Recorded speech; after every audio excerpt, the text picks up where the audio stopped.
Hi అండి, ఎలా ఉన్నారు? This is Anita. Welcome to my YouTube channel. ఈరోజు మన వీడియోలో బనానా కేక్ ఎలా చేయాలో చూసేద్దాము. ఫ్లఫీగా స్పాంజీగా మంచి టెక్స్చర్తో అయితే వస్తుందండి కేక్. చాలా బాగుంటుంది. సో ఎలా చేయాలో చూసేద్దాం.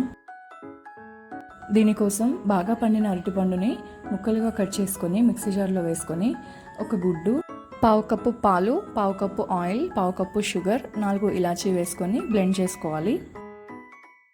బేకింగ్ కోసం స్టవ్ పై ఒక గిన్నె పెట్టుకొని స్టాండ్ పెట్టేసి లిడ్తో క్లోజ్ చేయాలి. ఇప్పుడు ఒక మిక్సింగ్ బౌల్ తీసుకొని అందులోకి జల్లెడ పెట్టుకొని maida, baking soda, baking powder and కొంచెం సాల్ట్ వేసి జల్లించుకొని పక్కన పెట్టుకోండి. ఇప్పుడు ఇందులో ముందుగా గ్రైండ్ చేసి పెట్టుకున్న బనానా మిక్స్ వేసుకొని విస్కర్ సహాయంతో లంప్స్ ఏమీ లేకుండా వన్ డైరెక్షన్లో మిక్స్ చేయండి. ఇప్పుడు బేక్ చేసుకోవడానికి ఫ్లాట్గా ఉండే ఒక బాక్స్ తీసుకొని ఆయిల్తో గ్రీస్ చేసి పౌడర్తో డస్ట్ చేయండి. ముందుగా బీట్ చేసుకుని ఉంచుకున్న కేక్ బ్యాటర్ని ఈ డస్ట్ చేసిన బాక్స్లో వేసుకొని 2-3 టైమ్స్ ట్యాప్ చేయండి. అండ్ పైనుంచి మీ దగ్గర చాకో చిప్స్ ఉంటే చాకో చిప్స్ వేసుకోండి, లేదంటే ఏదైనా చాక్లెట్ ఉంటే ఇలా కట్ చేసి వేసుకోండి. ఇప్పుడు ఈ బాక్స్ని ముందుగా ప్రీహీట్ చేసి పెట్టుకున్న బాండీలో పెట్టుకొని లిడ్తో క్లోజ్ చేసి 30-40 మినిట్స్ వరకు బేక్ చేసుకోవాలి. 40 మినిట్స్ తర్వాత లిడ్ ఓపెన్ చేసి చెక్ చేస్తే కేక్ మంచిగా పొంగుతుందండి.